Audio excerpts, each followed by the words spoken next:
హరే కృష్ణ అందరికీ వెల్కమ్. ఈ రోజు మనం శ్రీమద్ భాగవతము 11వ స్కందములో 9వ అధ్యాయం నుంచి 12వ శ్లోకం నుంచి ఈ రోజు మనం చూడబోతున్నాం.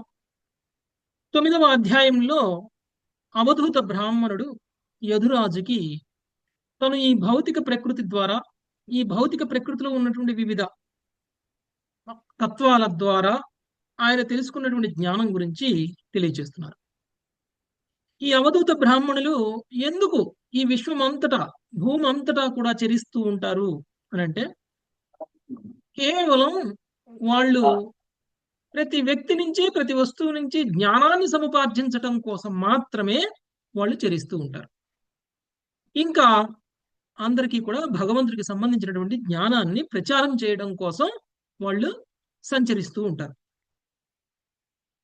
అందులో భాగంగా మనము ఇప్పటి వరకు కొన్ని తత్వాల నుంచి ఏం నేర్చుకున్నాడు అవధూత బ్రాహ్మణుడు అనేటువంటిది మనము చూసాం. ఇక 9వ అధ్యాయంలో అవధూత బ్రాహ్మణుడు మనకి ఏం తెలియచేస్తున్నారు అనంటే, మనందరికీ కూడా వైరాగ్య భావన అనేటువంటిది రావాలి. ఈ వైరాగ్య భావన వచ్చినప్పుడు మనం అందరం కూడా ప్రశాంతంగా ఉండగలం. ఇంతకు ముందు పింగళ వేశ్య కథ మనం విన్నప్పుడు ఆ పింగళ ధనార్జన కోసం భౌతిక సుఖం కోసం ప్రయత్నం చేసినంతసేపు కూడా సంతోషంగా సుఖంగా లేదు. ఎప్పుడైతే తనకి ధనార్జన భౌతిక సుఖం దొరకలేదో తను కోరుకున్న విధంగా, అప్పుడు తనకి వైరాగ్య భావన రావడం అనేటువంటిది జరిగింది. తనకు వచ్చినటువంటి వైరాగ్య భావనతోటి తను నేను భౌతికమైనటువంటి ఇంద్రియాలతో భౌతికమైనటువంటి వ్యక్తులకి సేవ చేస్తూ ఉన్నాను, దానివల్ల నాకు ఎలాంటి ఆనందము రాలేదు. నిజానికి నేను సేవ అంటూ చేస్తే నిజమైనటువంటి శ్రేయోభిలాషి అయినటువంటి శ్రీకృష్ణ భగవానుడికి నేను సేవ చేయాలి. అది వదిలేసి నేను భౌతిక సుఖాలను ఆలోచించాను, భౌతిక వ్యక్తులకి నేను సేవలు చేస్తూ ఉన్నాను. ఎవరికి సేవ చేస్తే ఆనందం వస్తుందో వాళ్ళకి చేయకుండా, ఎవరికి సేవ చేస్తే దుఃఖం కలుగుతుందో వాళ్ళకి నేను సేవ చేస్తూ వచ్చాను ఇప్పటి వరకు అనేటువంటి వైరాగ్య స్థితికి తాను వెళ్ళడం అనేటువంటిది జరిగింది. అది మనం పింగళ వేశ్య ద్వారా మనం తెలుసుకున్నటువంటి ఒక నీతి. ఈ ఆసక్తి అనేటువంటిది ఒక్కొక్కరికి ఒక్కొక్క విషయం పట్ల ఉంటుంది, ఒక్కొక్కరికి ఒక్కొక్క వ్యక్తి మీద ఉంటుంది. మనం అందరూ అనుకోవచ్చు, నేను కూడా వైరాగ్య స్థితికి వెళ్ళానండి, నాకు కూడా ఏది ఇష్టం ఉండట్లేదు అని అనుకోవచ్చు. కానీ ఏదో ఒక వస్తువు మీద మాత్రం మనకు కూడా ఆసక్తి అనేటువంటిది ఉంటుంది. అది మనకి బయట పడ్డా పడకపోయినా ఈ ఆసక్తి అనేటువంటిది మనందరం కూడా దుఃఖితులం అవ్వడానికి కారణమవుతుంది. అది వస్తువే కావచ్చు, బంధమే కావచ్చు, ఏదైనా కావచ్చు. ఈ ఆసక్తి అనేటువంటిది మనందరం కూడా దేని మీద పెట్టుకోకూడదు. అటాచ్మెంట్ అనేది దేని మీద పెట్టుకోకూడదు. ఏదైనా సరే చాలా లూజ్గా వదిలేయాలి. క్రూరపక్ష గురించి ఒక ఉదాహరణ తీసుకుని ఈ యొక్క బ్రాహ్మణ అవధూత మనకి తెలియచేయటం జరిగింది. ఒక బలహీనమైనటువంటి క్రూరపక్షి తను శరీర పోషణ కోసం ఎక్కడికో వెళ్ళి ఒక మాంసం ముక్కను తీసుకుని వస్తుంది. ఆ క్రూర పక్షులు చూసినటువంటి ఇంకొక క్రూర పక్షుల గుంపు తను మాంసాన్ని తింటుంది, మనం తినకపోతే ఎలా అని చెప్పేసి వీళ్ళందరూ బలవంతులు. ఆ బలహీనమైనటువంటి క్రూర పక్షి మీద దాడి చేసి తనను ఓడించి తన దగ్గర ఉన్నటువంటి ఆ మాంసం ముక్కను తీసుకోవాలి అని అనుకున్నాయి. కానీ తెలివైనటువంటి బలహీనమైనా కానీ తెలివైనటువంటి క్రూర పక్షి ఏం చేసింది, వీళ్లతో గొడవపడి వీళ్లతో ఫైట్ చేసి కలహం చేసి, నేను ఒకవేళ నా ఆహారాన్ని నేను కాపాడుకోవాలి అనేటువంటి ప్రయత్నం కనుక చేసినట్లయితే నాకు దుఃఖమే మిగులుతుంది, దానికంటే ఈ ఆహారాన్ని వదిలేస్తే నేను చాలా సుఖంగా ఉంటాను అని అనుకుంది క్రూర పక్షి. అంటే మన దగ్గర ఉన్నటువంటి దాని కోసం లాగేసుకోవాలి మన దగ్గర నుంచి అని మన బంధుమిత్రులే ప్రయత్నం చేస్తూ ఉంటారు.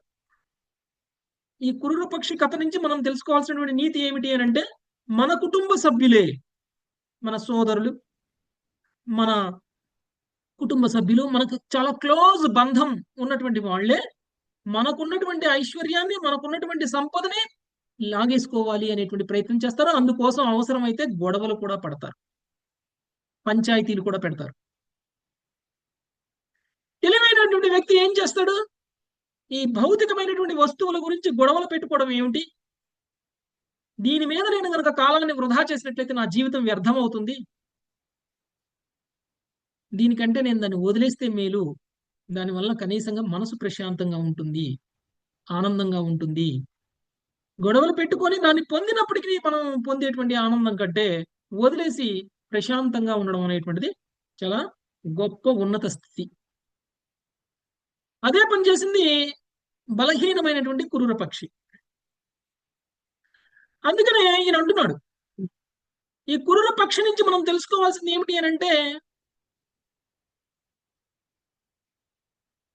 ఇలా బంధుమిత్రుల యొక్క సాహచర్యంలో ఉండి ఆనందాన్ని పొందడము అనేటువంటి దానికంటే వాళ్ళని వదిలేసి ప్రశాంతంగా ఏకాంతంగా ఉండడంలో వచ్చేటువంటి ఆనందం చాలా ఎక్కువ అనేటువంటి విషయాన్ని చెప్తున్నారు.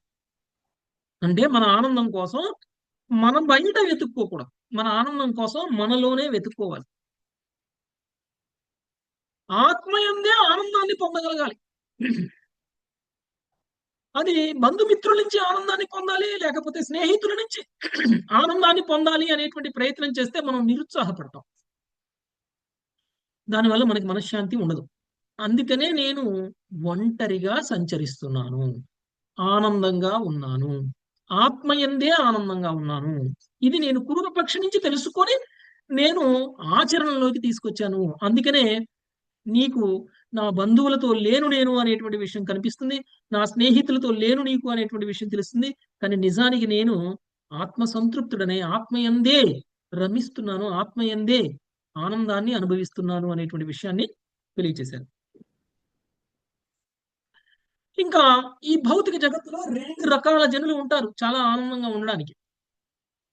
ఒకటి బాలురులా ఉండేటువంటి వాళ్ళు, లేదు అనంటే మూర్ఖులు,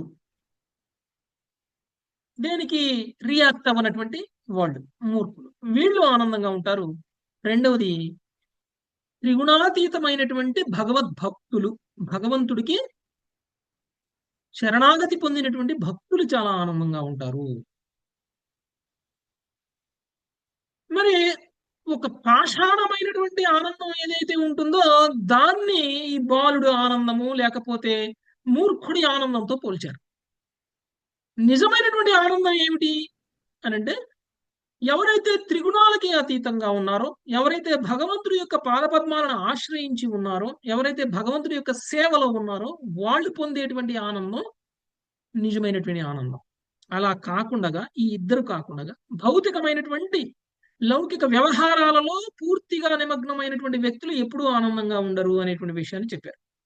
మనం అనుకుంటాం వాళ్ళు చాలా ఆనందంగా ఉన్నారు, వాళ్ళు ఎన్నో మేడలు కట్టారు, మిద్దెలు కట్టారు, ఎన్నో పొలాలు కొన్నారు, ఎన్నో ఆస్తులు కొన్నారు, ఎంతో నగలు కొన్నారు, చాలా ఆనందంగా ఉన్నారు అని మనం అనుకుంటాం. వాళ్ళు ఎప్పుడూ ఆనందంగా ఉండరు, వాళ్ళకి ప్రతి నిమిషం టెన్షనే. వాళ్ళు మానసిక ప్రశాంతత అనేటువంటిది వాళ్ళకి ఉండదు. అలా కాకుండా ఒక భక్తుడుగా ఉంటే వచ్చేటువంటి ఆనందం చాలా ఉన్నతమైనటువంటి ఆనందం అనేటువంటి విషయాన్ని మనకి తెలియజేశారు. ఇంకొక కథను తెలియజేశారు. ఒక పెళ్ళిళ్ళకు వచ్చినటువంటి ఒక కుమారి ఇంట్లో ఒంటరిగా ఉంది. ఆ సమయంలో తన తల్లిదండ్రులు ఏదో పొరుగురు వెళ్ళారు. ఆ సమయంలో వివాహ సంబంధం కోసం ఎవరో వచ్చారు. వివాహ సంబంధం కోసం వచ్చిన వాళ్ళని చాలా చక్కగా ఆహ్వానించి ఆసనాలు వేసి కూర్చోపెట్టి తను వచ్చిన వాళ్ళకి ఏదైనా తినడానికి భోజనాన్ని తయారు చేయాలి అని అనుకుంది. కానీ వీళ్ళు నిరుపేదలు. అప్పటికప్పుడు దంపుడు బియ్యంతో అన్నం వండి వాళ్ళకి భోజనాన్ని ఏర్పాటు చేయాలి. అలా అని ఈమె ఇంట్లోకి వెళ్ళిపోయి ధాన్యాన్ని దంచడం మొదలుపెట్టింది. ధాన్యాన్ని దంచుతూ ఉంటే ఆమె చేతికి ఉన్నటువంటి గాజులు ఒకదానికొకటి తగిలి శబ్దం వచ్చి ఆ శబ్దము బయటికి వినిపిస్తూ ఉంది. ఒకవేళ నేను ఇలానే దంచితే బయట కూర్చున్నటువంటి వాళ్ళకి తెలిసిపోతుంది నేను దంచుతున్నాను అని. నా చేతుల నుంచి వస్తున్నటువంటి గాజుల శబ్దం ఏదైతే ఉందో అది వాళ్ళకి తెలియజేస్తుంది నేను ధాన్యాన్ని దంచుతున్నాను అని. వాళ్ళకి తెలిసిపోతుంది మేము నిరుపేదలము అని. అప్పుడు నన్ను వివాహం చేసుకోరు వాళ్ళు, నిరుపేద కుటుంబం నుంచి వచ్చినటువంటి స్త్రీ అని తెలుసుకొని వివాహం చేసుకోరు అని చెప్పేసి ఆమె చేతికి ఉన్నటువంటి గాజులని తీసివేసింది. అన్ని గాజులు తీసింది, కానీ ఆ చేతికి రెండు ఈ చేతికి రెండు ఉంచింది. ఇక ఇప్పుడు దంచితే శబ్దం రాదు, నేను ఇప్పుడు దంచుతాను అని దంచడం మొదలు పెడితే మళ్ళీ ఆ రెండు గాజుల వలన కూడా శబ్దం వస్తుంది. అప్పుడు తనకు అర్థమైంది, ఉంటే ఒకటే గాజు ఉండాలి, ఒక గాజు కంటే ఎక్కువ ఉంటే కనుక శబ్దం వస్తుంది అనేటువంటి విషయాన్ని తెలుసుకొని ఆమె తన చేతికి ఉన్నటువంటి రెండవ గాజును కూడా తొలగించి ఒక్క గాజుతోనే రెండు చేతులకి, ఆ చేతికి ఒక గాజు, ఈ చేతికి ఒక గాజు ఉంచి అప్పుడు దంచుతుంది. దాని వలన ఆమె దంచుతున్నప్పుడు గాజుల శబ్దం రావడం లేదు. బయట ఉన్న వాళ్ళకి ఈమె దంచుతుంది అనేటువంటి విషయాన్ని తెలియకుండా మేనేజ్ చేసింది. దీన్ని బట్టి మనకి ఈ బ్రాహ్మణ అవధూత నేర్చుకున్నటువంటి విషయం ఏమిటి అనంటే, ఎప్పుడైతే ఒకళ్ళకంటే ఎక్కువ ఒక చోట గుమికూడారో అది గాజుల శబ్దంలా గలగల అంటూ ఒకళ్ళ మధ్య ఒకళ్ళ ఆర్గ్యుమెంట్లు, మనస్పర్ధలు, అభిప్రాయ భేదాలు, ఒకళ్ళు నాది రైట్ అంటే నాది రైటు అనేటువంటి ఒక ఒక పరిస్థితి ఏర్పడుతుంది. ఇది మనకి ఎలాంటి ఆనందాన్ని కలిగేయదు. నిజానికి చూస్తే వీళ్ళని ఎవరితో పోల్చారు మన ఆచార్యులు అంటే జ్ఞానులతో పోల్చారు. భగవంతుడి పట్ల ఎలాంటి ప్రేమ అనేటువంటిది లేకుండా, భగవంతుడి యొక్క సాకార రూపం పట్ల ప్రేమ లేకుండా, కేవలం నిరాకార బ్రహ్మాన్ని మాత్రమే వాళ్ళు లక్ష్యంగా పెట్టుకుని చేసేటువంటి సాధన ఏదైతే ఉందో అలాంటి వ్యక్తులు జ్ఞానాన్ని సముపార్జిస్తారు. ఈ జ్ఞాన సముపార్జనలో ఒక జ్ఞాని ఇంకొక జ్ఞానితో కలిసినప్పుడు, జ్ఞానాన్ని చర్చించుతున్నప్పుడు, నువ్వు అనుకున్నది తప్పు, నేను అనుకున్నది రైటు, నేను అన్నది కరెక్ట్, నువ్వు అనుకున్నది రైటు అనేటువంటి ఒక వాదనలోకి, తర్కంలోకి వెళ్ళిపోవడం అనేటువంటిది జరుగుతుంది. మీరు చూడండి, కాంపిటీషన్లు పెడతారు జ్ఞానుల మధ్యలో. సహస్రావధానం, ద్విసహస్రావధానం, ఇవన్నీ ఎవరు పెడతారండి? ఎవరి మధ్యలో జరుగుతాయి? ఇవన్నీ పండితులు జ్ఞానుల మధ్యలో జరుగుతాయి. మీరు ఏం చెప్పినా తప్పు అంటారు వాళ్ళు, వాళ్ళు ఏం చెప్పినా మనం తప్పు అనాలి. అదే పోటీ. దీని వలన మనకి ఏమన్నా భగవద్భక్తి పెరుగుతుందా? మనసుకు ప్రశాంతత పెరుగుతుందా? ఆనందం కలుగుతుందా? ఏమీ కలగదు.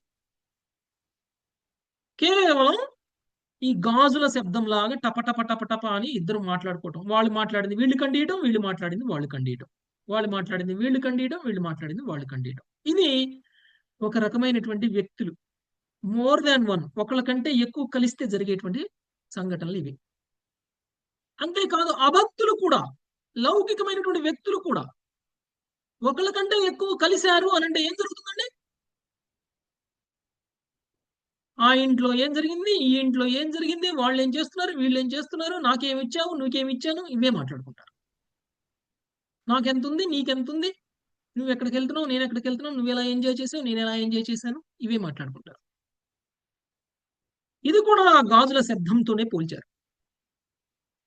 కాబట్టి అభక్తులు జ్ఞానులు ఏ విధంగా అయితే ఒకళ్ళ కంటే ఎక్కువ ఉంటే ఇదంతా కూడా ఆధ్యాత్మిక పురోగతికి ఏ విధంగా అవరోధము అనేటువంటి విషయాన్ని చెప్పారు.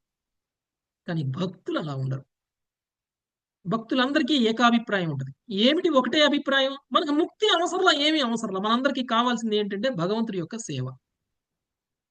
భగవంతుడి యొక్క సేవ అనేటువంటి విషయంలో మనం అందరం, వైష్ణవులందరూ ఏం చేస్తారంటే ఒక వైష్ణవుడికి ఇంకొక వైష్ణవుడికి గౌరవించడం, మర్యాద ఇవ్వడం, నమస్కరించడం. ఒక వైష్ణవుడిని దూషిస్తే భగవంతుడిని దూషించిన దానితో వైష్ణవాపరాధం చేయకుండా చాలా జాగ్రత్త పడడం. ఒక వైష్ణవుడి సేవ చేస్తుంటే ఆయనకి సహాయం చేయడం, ఆయన చేతిలో సేవను లాగేసుకోకుండా ఆయన్ని గౌరవిస్తూ ఆయనకి సహాయం చేయడం, ఇలాంటివన్నీ కూడా వైష్ణవ సాంప్రదాయంలో మాత్రమే జరుగుతాయి, భక్తుల మధ్యనే జరుగుతాయి. ఇలా చేయడం వల్ల ఒక మనిషి మీద ఒక మనిషికి, ఒక వైష్ణవుడి మీద ఇంకొక వైష్ణవుడికి మధ్య ఉన్నటువంటి ప్రేమ అనేటువంటిది పెరిగి వాళ్ళు ఒకళ్ళకొకళ్ళు ఆధ్యాత్మికంగా పురోగమించుకోవడం కోసం సహకరిస్తారు. కాబట్టి భక్తులు ఒకళ్ళ కంటే ఎక్కువ కలవచ్చు, కానీ కలవకూడదు ఎవరండి? అభక్తులు, జ్ఞానులు. వీళ్ళు భౌతికంగా పతనం చెందుతారు కానీ ఆధ్యాత్మికంగా పురోగమించరు అనేటువంటి విషయాన్ని మనకి ఈ యొక్క గాజుల కథ నుంచి, ఒక పెళ్లి కాని ఒక కుమారి యొక్క గాజుల కథ నుంచి మనకి తెలియచేయటం అనేటువంటిది జరిగింది. ఆ తర్వాత ధ్యాన యోగి గురించి మాట్లాడుతున్నారు. ధ్యాన యోగి నిరంతరం ఎలా ఉంటారు అంటే కఠోరమైనటువంటి తపస్సు చేస్తూ తన యొక్క ధ్యానం యొక్క లక్ష్యం ఏకైక లక్ష్యంగా మార్చుకుని తన ఇంద్రియాలన్నింటినీ కూడా నియంత్రించి తను యోగం చేస్తూ ఉంటారు అనేటువంటి విషయాన్ని చెప్పారు. చివరి శ్లోకం 11వ శ్లోకంలో చూస్తే ఆసన సిద్ధిని పొందుతారు వాళ్ళు. ఆసన సిద్ధిని పొందకుండా వాళ్ళు మనసుని ఒకే వస్తువు మీద ఒకే విషయం పట్ల ఏకాగ్రతని సాధించటం అనేటువంటిది సాధ్యం కాదు. అలాంటి ఆసన సిద్ధి పొందడం కోసమే మనం అందరం కూడా యోగా ఆసనాలు నేర్చుకుంటాం. దానివల్ల శారీరకంగా బలంగా అయి మనకి ఎంత ఎక్కువ సమయమైనా సరే ధ్యానంలో సమాధి స్థితికి వెళ్ళేంత వరకు కూడా కూర్చునేటువంటి శక్తి మనకి రావడం అనేటువంటి జరుగుతుంది. ఎప్పుడైతే ఆ శక్తి వస్తుందో అప్పుడు మన మనసుని ఒకే ఒక విషయం పట్ల లగ్నం చేయడం వల్ల మనసును కూడా స్థిరం చేసి ఆ విధంగా ఏకైక యోగ లక్ష్యమైన పైన మనసుని నిలబెడతాడు. సో ఇంకా ఈయన ఈ ధ్యాన యోగి నుంచి లేకపోతే ఇంకా ఇతర తత్వాల నుంచి తను ఏమి నేర్చుకుంటున్నాడు అనేటువంటి విషయం మనం ఈరోజు చూద్దాం. 12వ శ్లోకం లావణ్య మాతాజీ. యస్మిన్ మనోలబ్ధ పదం యదేత యస్మిన్ మనోలబ్ధ పదం యదేత శనై శనైర్ముంచతి కర్మరేణు శనైర్ముంచతి కర్మరేణు సత్వేన వృద్ధేన రజస్తమశ్చ సత్వేన వృద్ధేన రజస్తమశ్చ విధూయ నిర్వాణముపైత్య నిందనం విధూయ నిర్వాణముపైత్య నిందనం. భగవంతునిపై లగ్నం చెందినప్పుడే మనసు నియంత్రించబడును. స్థిరత్వమును పొందినదై అది లౌకిక కలాప నిర్వహణం అనేది దూషిత వాంఛ నుండి బయటపడును. ఈ విధంగా సత్వగుణం బలపడినప్పుడు మనుషుడు రజస్తమో గుణములను పూర్తిగా త్యజించి క్రమంగా సత్వగుణమునైనను దాటగలడు. మనసు ప్రకృతి గుణ ఇంధనం నుండి విముక్తమైనప్పుడు సంసార అగ్ని శమింపగలదు. అంతటా అతడు తన ధ్యాన లక్ష్యముకు భగవంతునితో ప్రత్యక్ష సంబంధం అనేది దివ్య పదమును పొందగలడు. భాష్యము. ప్రకృతి గుణములతో అన్యోన్య ప్రక్రియయే ఆధ్యాత్మిక పురోగతి పదంలో గొప్ప అవరోధములను కలిగించును. అంతటా మనుషులు అజ్ఞానాంధకారమును త్రోసివేయబడి పెను ప్రమాదం కూడా ఉన్నది. మనస్తత్వ శాస్త్రం నందు అనుభవజ్ఞులైన వారు అదుపులేని మనసు వలన కలిగిన ప్రమాదములు నెరిగిన వారే దానిని అదుపు చేయుటకై నిరంతరము యత్నింతురు. మనుషుడు రజస్తమో గుణ ప్రభావం నుండి విడివడగలిగినచో అతని జీవితము పరమమంగళమయమగును. మనసును నిగ్రహించుట తద్వారా ప్రకృతి గుణ ప్రభావం నుండి విడివట్టే నిజమైన జీవన పురోగతికి ఏకైక సాధనము. శ్రీధర స్వామి వారి అభిప్రాయం అనుసరించి ఈ శ్లోకమునందలి యస్మిన్ అను పదము సర్వసుఖ నిధి అయిన భగవంతుణ్ణి సూచించును. మనసు యొక్క లౌకిక స్వభావంను విడిచుట అనగా నిరాకార తత్వంలో లీనమొకటేని కాదు, అది సుషుప్తి అందును అనుభూతమగుచును. సత్వేన వృద్ధేన అని ఈ శ్లోకంలో తెలుపబడినట్లు మనుషుడు సత్వగుణం నందు సుస్థిరుడై పిదప క్రమంగా ఆధ్యాత్మిక స్థితికి ఎదగవలను. దాని యందు అతను భగవంతుని సాంగత్యంలో నెలకొనగలడు. హరే కృష్ణ ప్రభుజీ, ధన్యవాదాలు. ఓకే, ఈ ధ్యాన యోగి సరస్వతి మాతాజీ మీరు మ్యూట్ లో ఉంటారా దయచేసి? ఓకే, ఈ ధ్యాన యోగి ఏం చేస్తారు అని అంటే మొదలుగా సత్వగుణ స్థితికి రావాలి. అంటే ఇప్పుడు చూడండి, ఇంతకు ముందు ఆసన సిద్ధిని పొందారు. ఆసన సిద్ధిని పొందినటువంటి వ్యక్తి భగవంతుడి మీద ఏకాగ్రతను చేయగలిగేటువంటి స్థాయికి తన యొక్క మనస్సుని కనుక నియంత్రించాలి అని అంటే ముందు రజస్తమో గుణాల నుంచి బయటపడాలి. రజస్తమో గుణాల నుంచి బయటపడకుండా ఆయన సత్వగుణ స్థితిలోకి రాలేరు. ఒక నిమిషం మాతాజీస్. ఓకే, సో ఈ విధంగా సత్వగుణ స్థితికి రావాలి అంటే మన అన్ని అలవాట్లని కూడా మనము నియంత్రించాలి. మనకున్నటువంటి అన్ని అలవాట్లని కూడా మనం నియంత్రించకపోతే సత్వగుణంలో మనం ఉండలేం. నిజానికి మనకున్నది మంచి అలవాటే అయినా దానికి మనము బానిసం అయ్యామనుకోండి, అది రజోగుణం అయిపోతుంది. ఓకే, మనకున్నది మంచి అలవాటే అయినా ఆ మంచి దానికి కూడా బానిస అవ్వకూడదు. అంటే దేనికి బానిస అవ్వకూడదు, దేనికి బానిస అవ్వకూడదు. ఇది లేకపోతే నేను ఉండలేను, నాకు ఇది కావాలి అది మంచిదైనా సరే కావాలి అనిపించే స్థాయికి మనం వెళ్ళిపోయాం అనుకోండి, అది లేకపోతే మనం ఉండలేకపోతున్నాం అనుకోండి, అప్పుడు అది రజోగుణ ప్రభావం అవుతుంది. మనం అలా ఉండకూడదు, అంటే డిటాచ్డ్ గా ఉండాలి. ఉంటే ఓకే, లేకపోయినా ఓకే. ఇలాంటి ఒక స్థితిలో కనుక మనం రాగలిగితే అది మనం రజోగుణాన్ని జయించినటువంటి వాళ్ళం అవుతాం. తర్వాత ఉదయాన్నే నిద్ర లేవడం, త్వరగా మన సాధనని కంప్లీట్ చేయడం, తర్వాత సాత్వికమైనటువంటి ఆహారాన్ని తినడం, కేవలం సాత్వికమైనటువంటి ఆహారాన్ని తినడం, శారీరకంగా యాక్టివ్గా ఉండడం, భాగవతం భగవద్గీత ఇలాంటివి చదవడం, తర్వాత సాయంత్రం కూడా సూర్యాస్తమయం కంటే ముందే భోజనం చేయడం, త్వరగా పడుకోవడం, మళ్ళీ మార్నింగ్ ఎర్లీ మార్నింగ్ బ్రహ్మముహూర్తం కంటే ముందు లేగడం, ఇలాంటివన్నీ చేసామనుకోండి, అప్పుడు మనం ఏం చేస్తున్నట్టు పూర్తిగా సత్వగుణంలో ఉండడానికి ప్రయత్నం చేస్తున్నట్లు.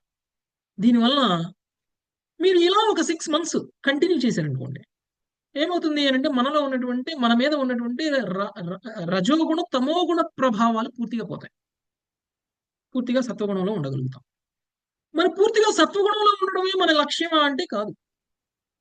సత్వగుణ స్థితికి వస్తేనే మనం సత్వగుణాన్ని కూడా దాటగలుగుతాం. నిజానికి సత్వగుణము, రజోగుణము, తమో గుణము ఈ 3 గుణాలు కూడా భౌతికమైనటువంటి గుణాలే. మన లక్ష్యం ఈ 3 గుణాలని దాటుకోవాలి.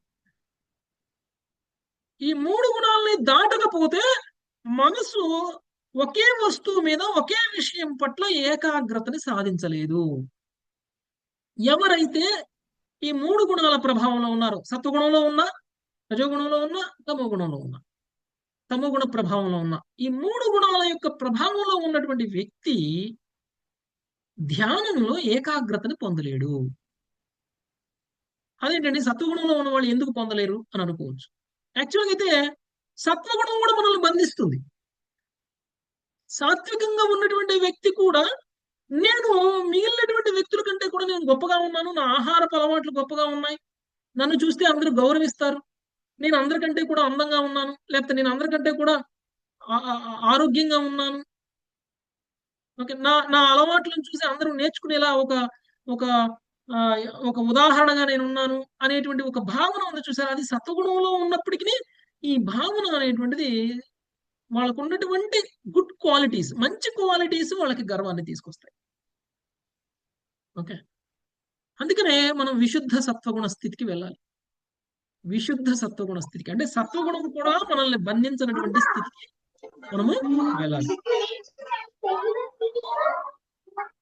అలా వెళ్ళకపోతే మనము మనస్సుని స్థిరంగా ఉంచలేము. మనసుని స్థిరంగా ఉంచకపోతే భగవంతుడి మీద మనము ధ్యానాన్ని నిలపలేము. అలా నిలపకపోతే మనం ముక్తిని సాధించలేము.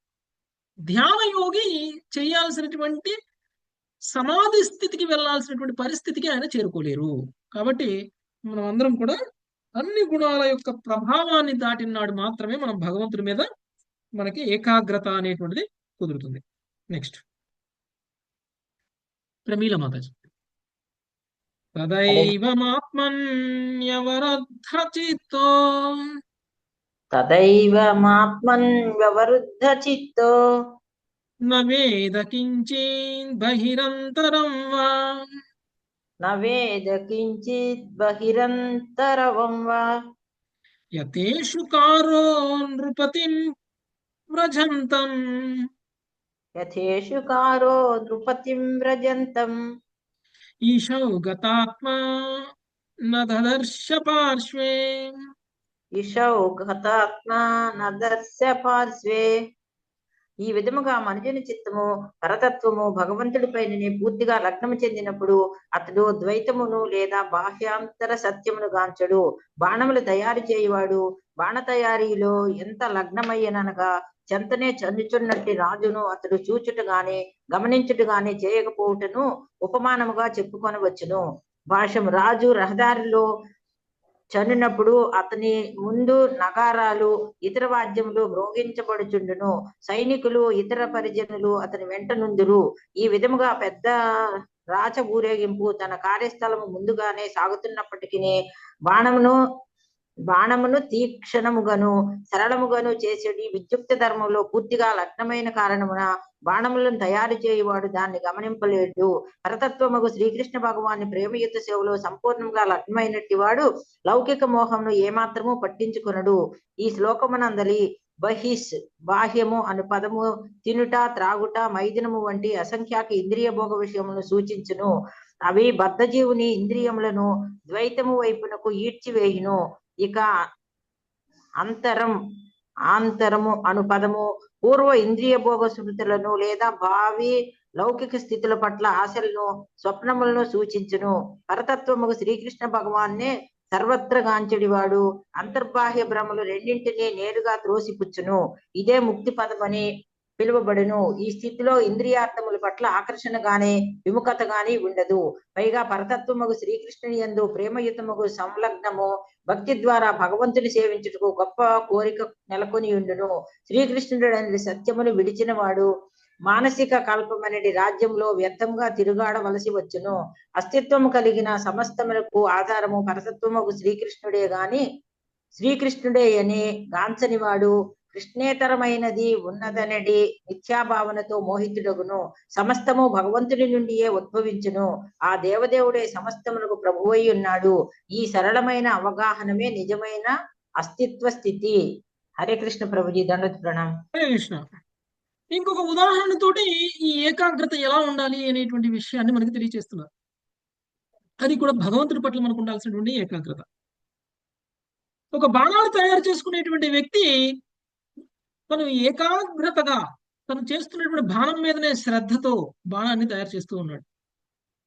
దారిలోనే వెళ్తూ ఉన్నటువంటి ఒక రాజు వచ్చినప్పుడు ఏం చేయాలండి ప్రజలు? మనం గుళ్ళోకి వెళ్తే ఏం చేస్తామండి? దేవుడి ముందు ఇష్టం వచ్చినట్టు ఉంటామా? నమస్కారం చేస్తాం. సాష్టాంగ నమస్కారం చేస్తాం కదా.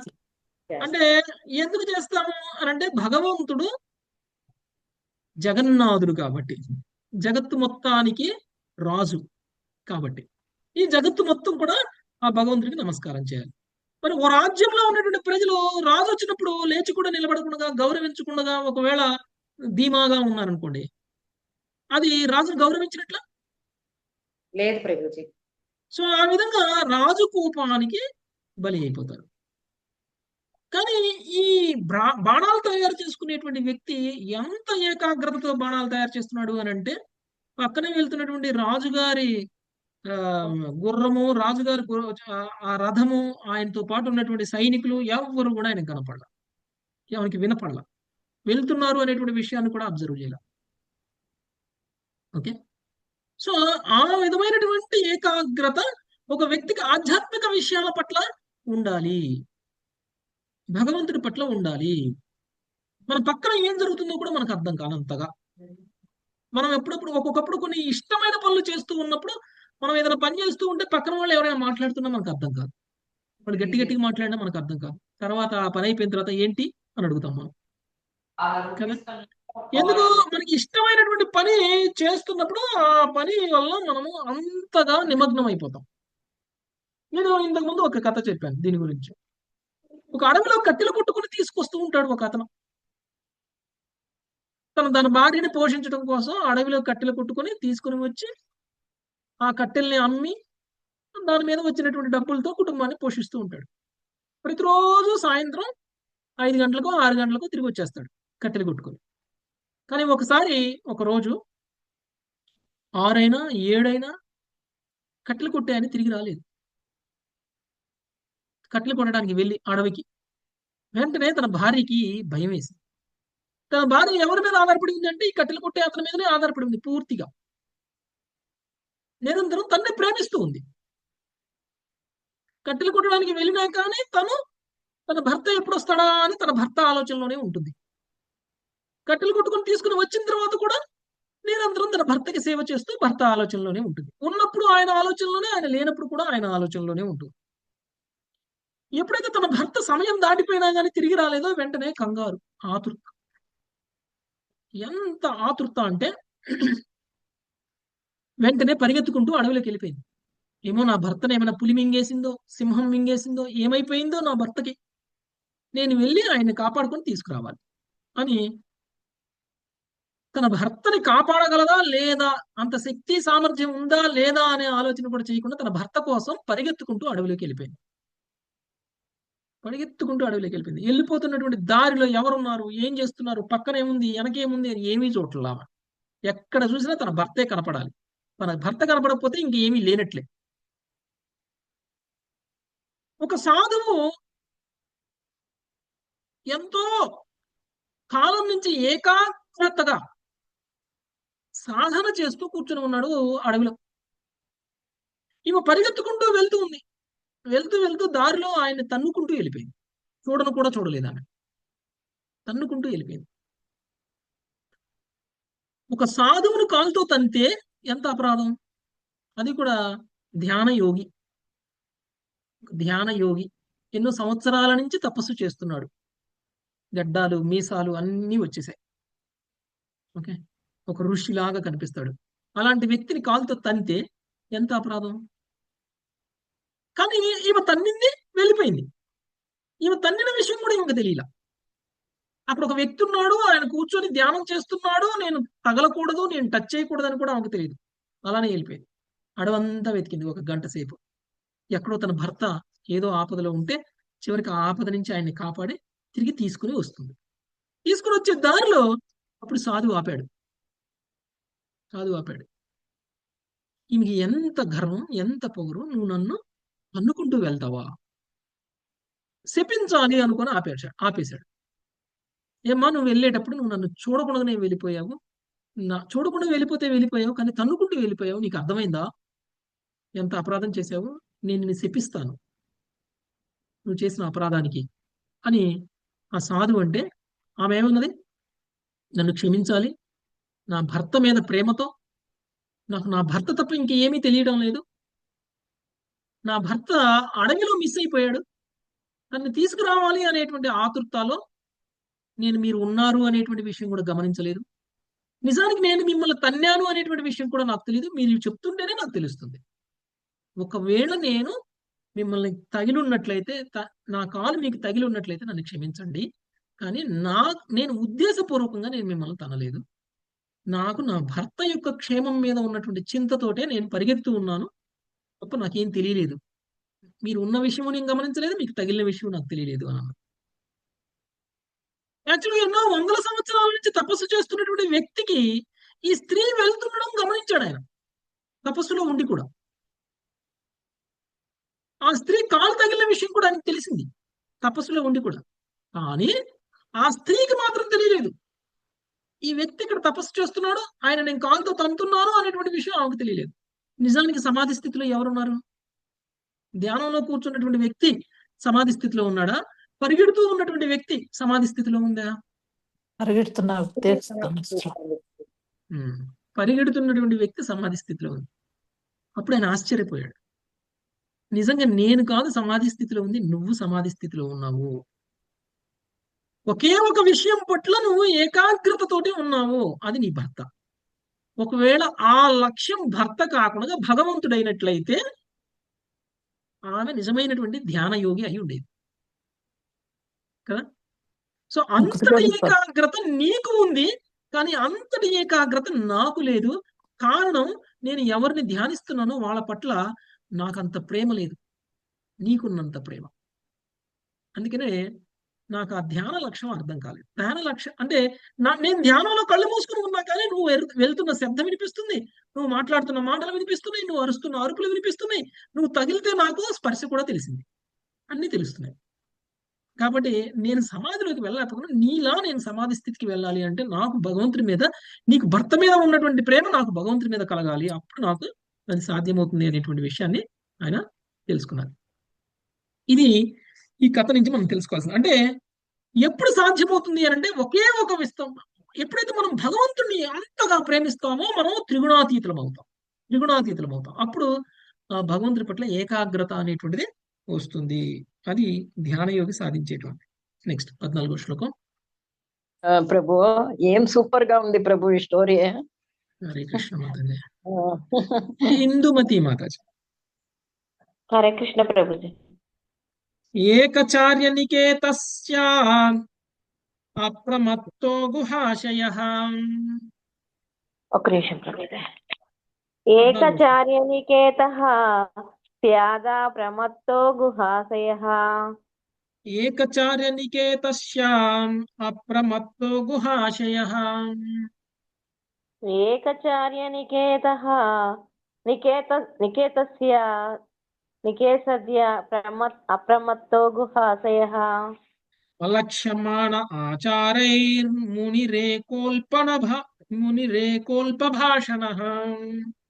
అలక్ష్యమాణ ఆచార్యైర్మునిరేకోల్పభాషణః. ముని ఒంటరిగా వసించవలెను, ఎటువంటి నిశ్చితమైన నివాసం లేకుండా అతడు నిరంతరము సంచరింపవలెను. అప్రమత్తుడై ఉండి అతడు ఏకాంతవాసము చేయవలెను. ఇతరులు గుర్తించని లాగున లేదా గమనింపని లాగున అతడు కార్యములు చేయవలెను. అనుయాయులు లేకుండా చరించుచు అతడు మితభాషయై ఉండవలెను. భాష్యము: సాధారణ యోగ విధానమునందు నెలకొనిన మునులైనను జగడమును లేదా ఉత్పాతమును నివారించుటకు ఒంటరిగా ఉండవలెనని కుమారి శంఖపు గాజులకు సంబంధించిన పూర్వ వృత్తాంతము నిరూపిస్తున్నది. అనగా సామాన్య యోగ పద్ధతులలో నెలకొనిన వ్యక్తులు ఒకరితో నొకరైనను కలవకూడదు. ఈ శ్లోకము పరోక్షముగా సర్పమును సూచిస్తున్నది. మనుషుల దాడికి భయపడి సర్పము నిర్జన ప్రదేశంలో వసించును. ముని సాధారణ లౌకికులతో సాంగత్యం చేయరాదని ఈ ఉపమానం నుండి నేరవచ్చును. అతనికి నిశ్చితమైన ఓ నివాసము ఉండకూడదు. అతడు ఇతరులకు కనపడక చరించవలెను. సంసారమున నెలకొనుటయే మన దుఃఖమునకు కారణము. ఆ రీతిగా నెలకొనుట మన జీవితం యొక్క నిజ ప్రయోజనమైన కృష్ణ భక్తిని నష్టపరుచును. సంగము, స్నేహము, ప్రేమ వంటి వాటి పట్ల వ్రేళ్ళూనిన ఆసక్తిని మనుజుడు ఏదో విధంగా త్యజించవలెను. అతడు వైరాగ్యమును అభ్యసించవలెను. కృష్ణ భక్తి భావన నియమమును శరణుజొచ్చుట ద్వారా అతని మంగళమయ జీవనము ఆరంభమగును. జీవితమును వర్ణాశ్రమ పద్ధతిని అనుసరించి ఏర్పాటు చేసుకున్న ద్వారా అతడు ఆత్మానుభూతిలో తొలి అడుగు వేసిన వాడగును.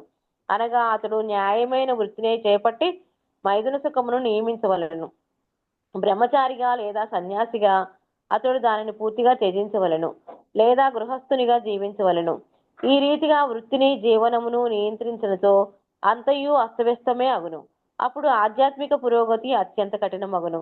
సంగము, స్నేహము, ప్రేమ అని వాని పట్ల అనురక్తి భౌతిక జగత్తులోని సుదీర్ఘమైన పూర్వానుభవంపై ఆధారపడి ఉండును. ఆధ్యాత్మిక అవగాహన పదములో అవి గొప్ప అవరోధములు.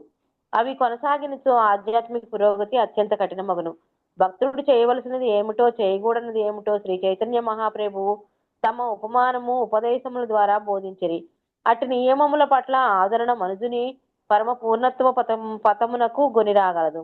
కనుక వ్యర్థమగు ఇంద్రియ భోగము వైపునకై జీవుని నడిపెడి సాధారణ సాంఘిక కట్టుబాటును మనుజుడు అధిగమించవలను. హరే కృష్ణ ప్రభుజీ. దండస్తాను.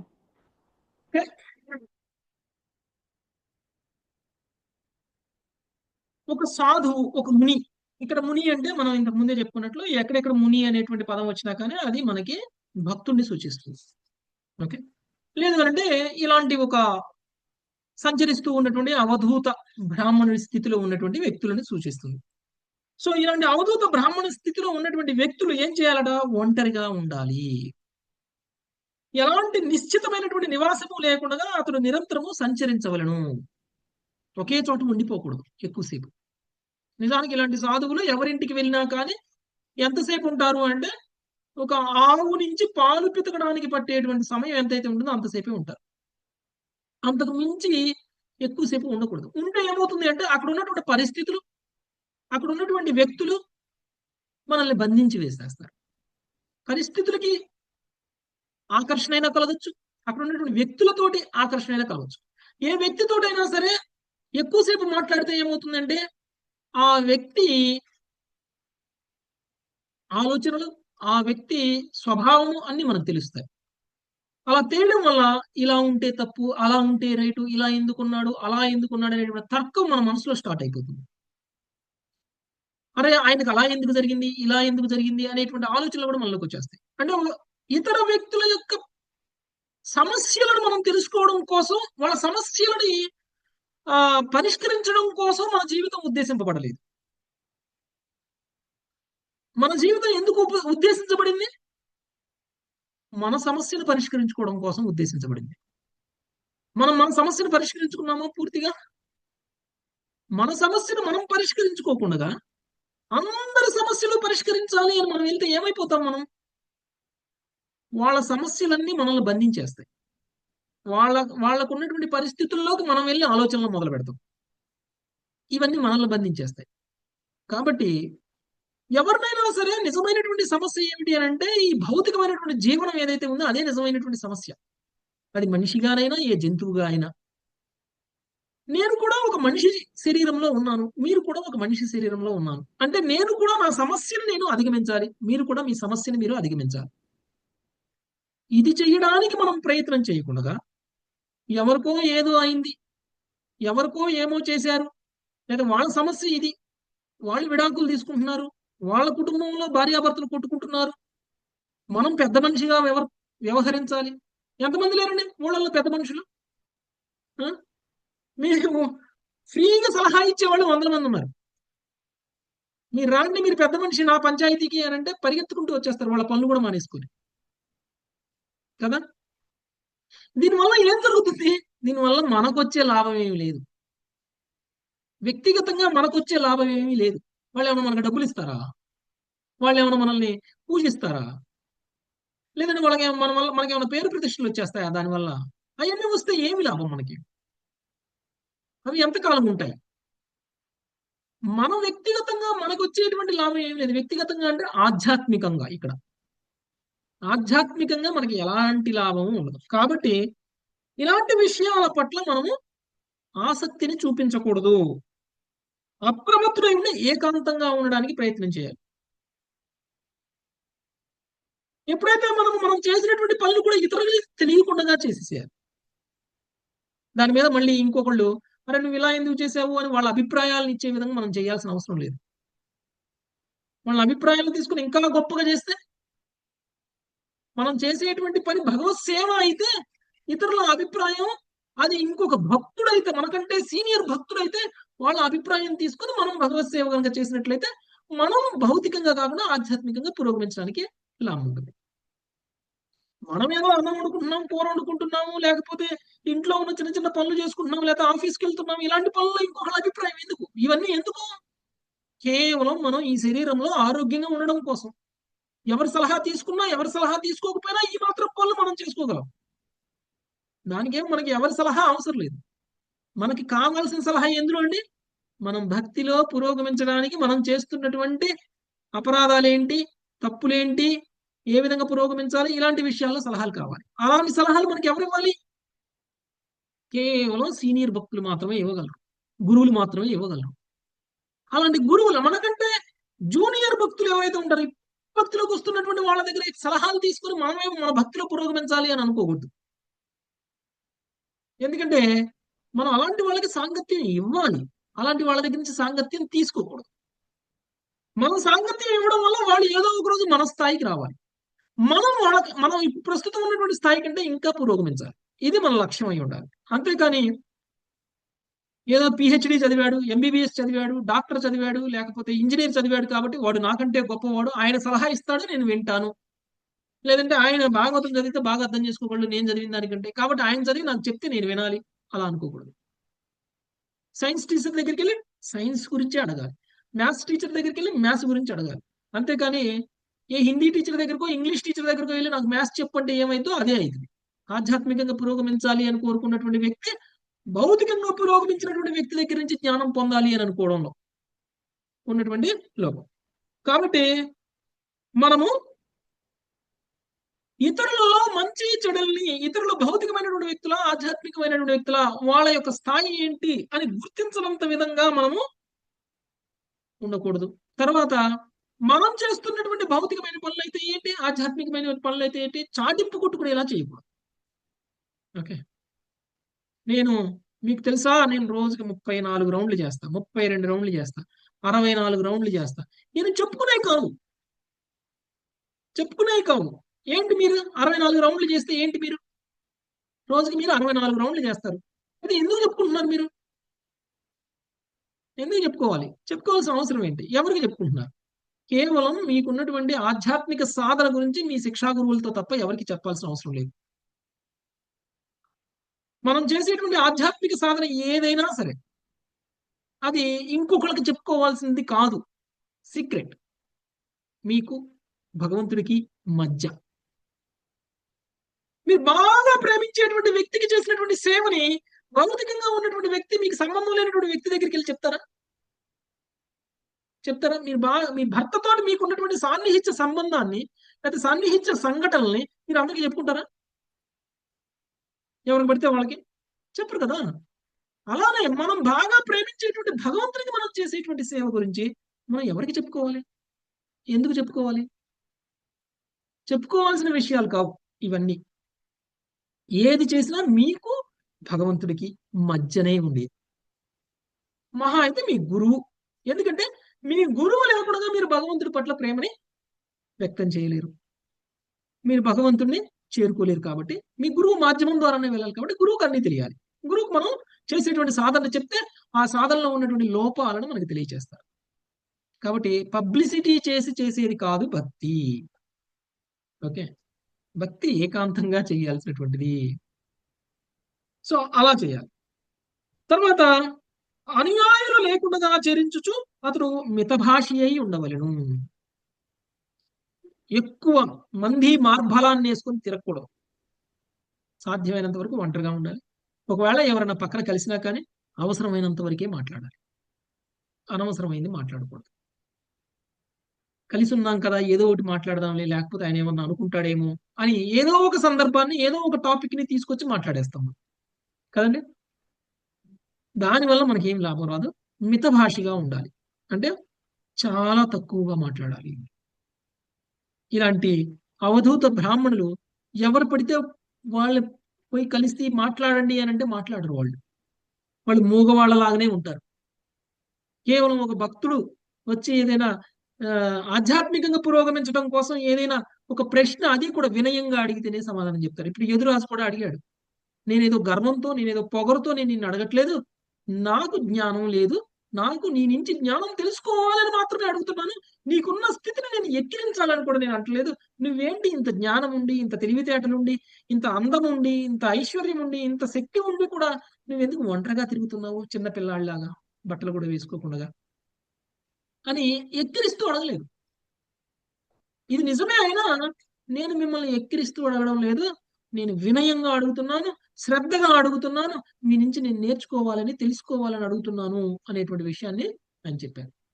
ఇది ఒక మనిషికి ఉండాల్సినటువంటి చైతన్యం. అలా ఉన్నప్పుడు ఇలాంటి అవధూత బ్రాహ్మణులు కూడా చాలా మాట్లాడతారు.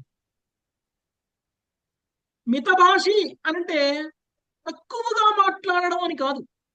భౌతిక విషయాలు తక్కువగా మాట్లాడి ఆధ్యాత్మిక విషయాలు ఎక్కువగా మాట్లాడడాన్ని మితభాషి అని అంటారు. ఓకే, భగవంతుడి లీలని ఉదయం నుంచి సాయంత్రం దాకా చర్చిస్తూనే ఉన్నారనుకోండి, వాళ్ళని మితభాషి అంటారా, లేకపోతే చాలా ఎక్కువగా మాట్లాడుతున్నారు అని అంటారా? వాళ్ళని మితభాషి అని అంటారు. ఎందుకంటే కేవలం ఆయన ఆధ్యాత్మిక విషయాలే మాట్లాడుతున్నారు, ఒకే విషయం గురించి మాట్లాడుతున్నాడు, భగవంతుడిని లీలని కీర్తిస్తున్నారు. అలా చేయడాన్ని మితభాషి అని అనొచ్చు. కానీ అలా కాకుండా ఒక గంట 2 గంటల పాటు లౌకికమైనటువంటి విషయాలనే చర్చించారనుకోండి, అలాంటి వాళ్ళని అధిక భాషి అని అంటారు, అలాంటి వాళ్ళని మితభాషి అని అంటారు. 24 గంటలు భగవంతుడి లీలల్ని చర్చించినా ఆయన మితభాషే. కానీ 10 గంటలు మాత్రం, లేదా 1 గంట 2 గంటలు మాత్రమే కేవలం లౌకికమైనటువంటి విషయాలే మాట్లాడినా కానీ ఆయన అధిక భాషీయే. కాబట్టి మితభాషిగా ఉండడము అని అంటే పూర్తిగా మాట్లాడకుండా ఉండడం అని కాదు, మౌన వ్రతాన్ని పాటించడం అని కాదు. మితభాషిగా ఉండడం అంటే లౌకిక విషయాలని మాట్లాడకుండా ఉండడం. ఓకే, పూర్తిగా మనం లౌకిక విషయాలని నిరోధించాలి. ఆ విధంగా మనము ఉండాలి ఒక సాధువు అనేటువంటి వాడు అని చెప్తున్నారు. నెక్స్ట్ వరలక్ష్మి మాతాజీ. గృహారంభో హి దుఃఖాయ విఫలశ్చాధ్రువాత్మనః గృహారంభో హి దుఃఖాయ విఫలశ్చాధ్రువాత్మనః తత్పః పరకృతం వేష్మా ప్రవిశ్య సుఖమేధతే. పరకృతం వేశ్య ప్రవిశ్య సుఖమేదతే. తాత్కాలికముకు దేహంలో వసించిన జీవుడు ఆనందమయ గృహమును నిర్మించుకుంటూ యత్నించినప్పుడు ఫలితం నిరర్థకము, దుఃఖప్రదమే అగుచుండును. కానీ సర్పము ఇతరులు నిర్మించిన గృహంలో ప్రవేశించి సుఖంగా జీవించుచుండును. భాష్యం: సర్పము సొంత ఇంటిని నిర్మించుకునే స్వభావమును కలిగి ఉండక ఇతర జీవులతో నిర్మించబడిన తగిన స్థానములో నివసించుచుండును. ఆ విధంగా అది గృహ నిర్మాణ కష్టంలో తగులుకొనదు. లౌకిక జనులు అపరిమిత కష్టంలో కోర్చి విద్యుత్ శక్తిని, కార్లను, విమానములను తయారు చేసినప్పటికీ తొట్టదుకు అవన్నీయును కృష్ణ భక్తిని ప్రచారం చేసే వైష్ణవుల సౌకర్యం కొరకే ఉద్దేశించబడినవని శ్రీల భక్తి సిద్ధాంత సరస్వతి ఠాకూరు తెలిపిరి. కర్మిష్ఠులు సర్వదా అంతటి కష్టంనే చేపడుతురు. కాగా భక్తులు శ్రమపూర్వకముకు తయారీలను భగవత్ సేవలో నియోగించెదరు. భక్తులు జీవిత చర్మ పూర్ణత్వమును గురించి అక్కర కలవారైనందున భౌతిక పురోగతికై స్వయముగా కష్టపడరు. ఇంకొక పక్క పూర్వకాలము నాటి తపోమయ జీవితము కృత్రిమంగా అనుకరించవలసిన అవసరము భక్తులకు లేదు. ఎంత చక్కగా వీలైతే అంతగా కృష్ణుని సేవించటే భక్తుని లక్ష్యము.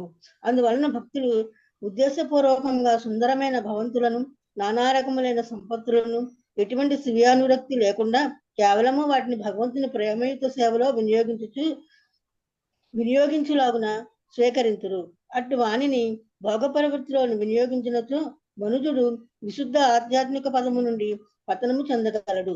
లౌకికులు తమ నామమాత్ర యోగ సాధనను వైద్యుని శక్తికి ఉద్దీపితము చేసుకొనుటకు లేదా కడిచిపోయిన పూర్వ బద్ధ జీవితములను వ్యర్థముగా గుర్తు తెచ్చుకున్నటకు మాత్రమే వినియోగించుచు దురుపయోగపడుతురు. ఆ విధంగా యోగమును అంతులేని ఇంద్రియాభోగ అన్వేషణలో నెలకొల్పి వారు మానవ జీవితం యొక్క నిజమైన లక్ష్యమును ఎరుగుకుందరు. హరే కృష్ణ ప్రభుకి దండవత్ ప్రణామములు. హరే కృష్ణ. ఓకే, తాత్కాలికముకు దేహము వసించడి జీవుడు ఆనందమయ గృహమును నిర్మించుకుంటూ యత్నించినప్పుడు ఫలితము నిరర్థకము, దుఃఖప్రదమే అగుచుండును. కానీ సర్పము ఇతరులు నిర్మించినటువంటి గృహములలో ప్రవేశించి సుఖముగా జీవించుచుండును. చూడండి, ఎలా అంటే ఇక్కడ మనము ఈ శరీరంలో ఉన్నదే తాత్కాలికంగా ఉన్నాం కదా. ఈ శరీరం ఏమన్నా మనకి శాశ్వతమా? తాత్కాలికంగా ఈ శరీరంలోనే ఉన్నప్పుడు ఈ శరీరం కోసం మనం శాశ్వతమైనటువంటి ఇల్లు నిర్మించాలి అనేటువంటి ప్రయత్నం చేస్తున్నాం. ఈ ప్రయత్నంలో మనం ఎదుర్కొంటున్నటువంటి కష్టాలు ఏంటండి? ఎన్ని ఒడిదుడుకులు ఉంటాయి. ఒక ఇల్లు కట్టి చూడు, ఒక పెళ్లి చేసి చూడు అంటారు ఒక మనిషి జీవితంలో కదండి. ఒక మనిషి పూర్తి జీవితం వ్యర్థం అయిపోతుంది ఒక ఇల్లు, ఒక పెళ్లి చేసేసరికి. జీవితం మొత్తం కష్టపడితే తప్ప ఈ రెండుగా. అది ఎంత కష్టాన్ని ఇస్తుంది మనకి, ఎంత కష్టాన్ని ఇస్తుంది. ఇప్పటికీ ఈఎంఐలు కడుతూ ఉన్నాం కదండి. ఇప్పటికీ బ్యాంకు వాడు మనం తిన్నా తినకపోయినా మన అకౌంట్ లో నుంచి నెలకి ఇంత అని తీసేస్తుంటాడు. మనం ఎంత సంపాదిస్తే అందులో సగం డబ్బులు వాడికే పోతాయి. ఎప్పుడైతే బ్యాంక్ స్టేట్మెంట్ చూస్తామో మనకి ఎంత బాధ కలుగుతుంది. అయ్యో ఇంత వెళ్ళిపోతున్నాయా, మనం ఉండేదానికి తాత్కాలికంగా ఎన్నాళ్ళు ఉంటామండి అందులో. జీవితాంతం కడతాము, సరే కట్టడం అయిపోయే సమయానికి ఇంక మన ఆరోగ్యాలు అయిపోతాయి, మన ఆయుష్ తీరిపోతుంది, అన్నీ అయిపోతాయి. మనకంటే ఎక్కువ సుఖంగా ఎవరు ఉంటారు అంటే పాము ఉంటుంది. పాము ఏం చేస్తుంది, చీమలు పెట్టిన పుట్టలో పోయి ఉంటుంది ప్రశాంతంగా. దాన్ని ఎవరు ఏమి అనరు. అంటే ఖర్చు లేదు.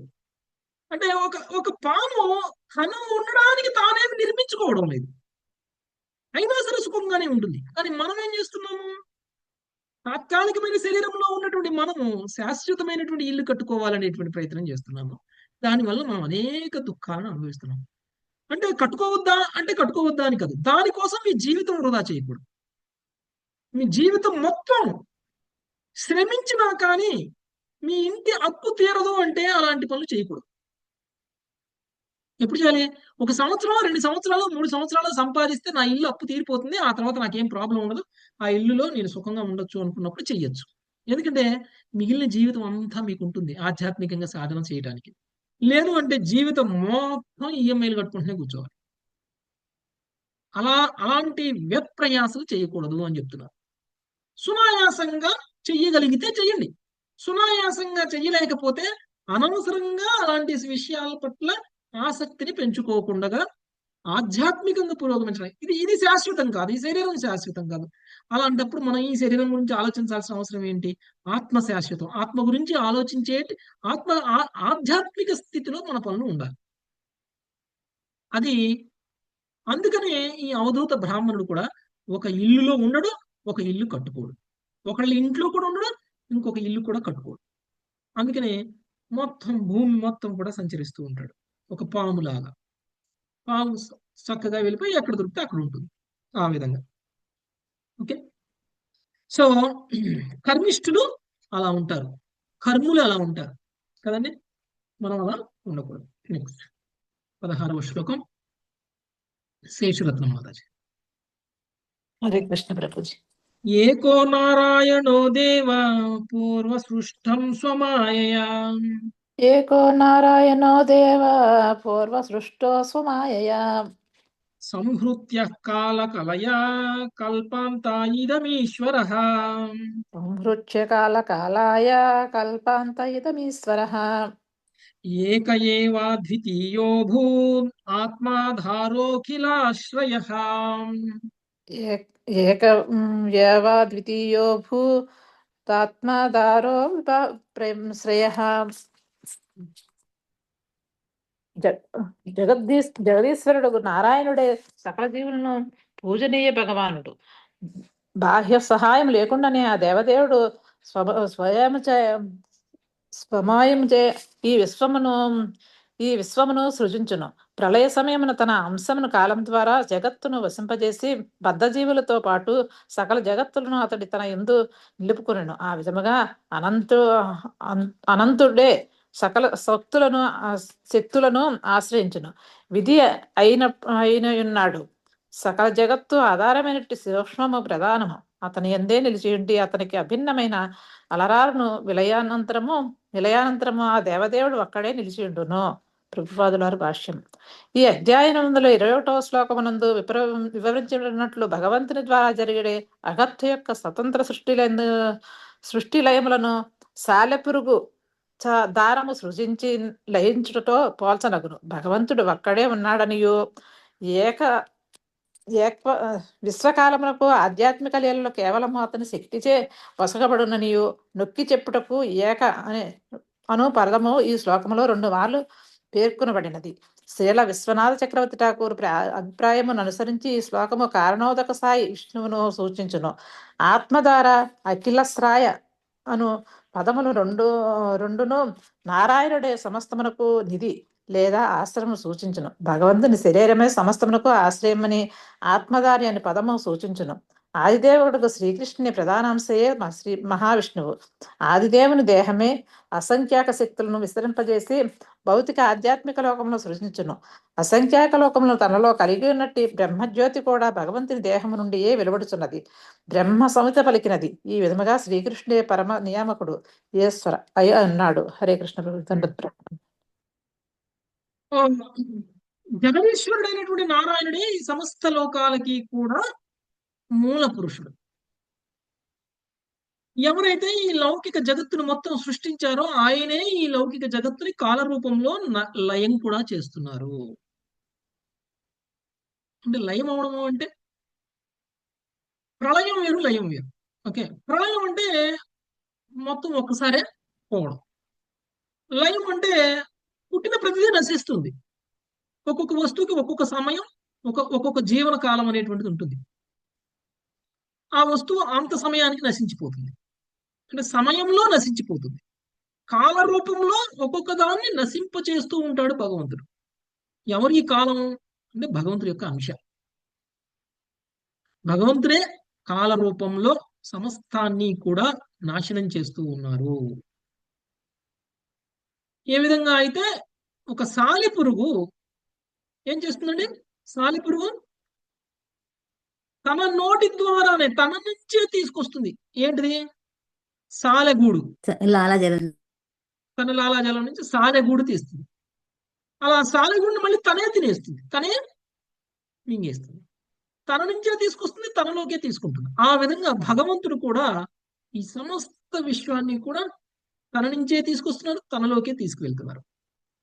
ఇది మనము భగవంతుడే అన్నిటికీ ఆశ్రయము అనేటువంటి విషయాన్ని తెలుసుకుని మనం ఆ భగవంతుడికి శరణు వేడుకోవాలి. ఆయనే అన్ని శక్తులకి ఆశ్రయము, ఆయనే నిధి అయి ఉన్నారు, సకల జగత్తులకి ఆయనే ఆధారమైనటువంటి సూక్ష్మమగు ప్రధానమునందే నిలిపి ఉండి అతనికి అభిన్నమై అలరారును. అంటే ఈ భౌతిక జగత్తును ఆయనే సృష్టించి భౌతిక జగత్తుకి వేరుగా కూడా ఆయనే ఉన్నారు. విలయానంతరము ఆ దేవదేవుడు ఒక్కడే నిలిచి ఉన్నాడు, ఇంకెవరూ లేరు. ఓకే, ఇది సాలెగూడికి ఒక ఉదాహరణగా చెప్తున్నారు. ఓకే, ఇక్కడ కాపుదాం మాతాజీ. Thank you very much. Hare Krishna. వంచాకల్పతరుభ్యశ్చ కృపా సింధుభ్యేవ చ పతితానాం వైష్ణవేభ్యో నమో నమః. Hare Krishna Hare Krishna Krishna Krishna Hare Krishna Krishna Krishna Krishna Krishna Hare Krishna Hare Hare Hare Rama Rama Hare Hare Rama Rama Rama Rama Hare Hare thank you very much. Hare Krishna Prabhuji.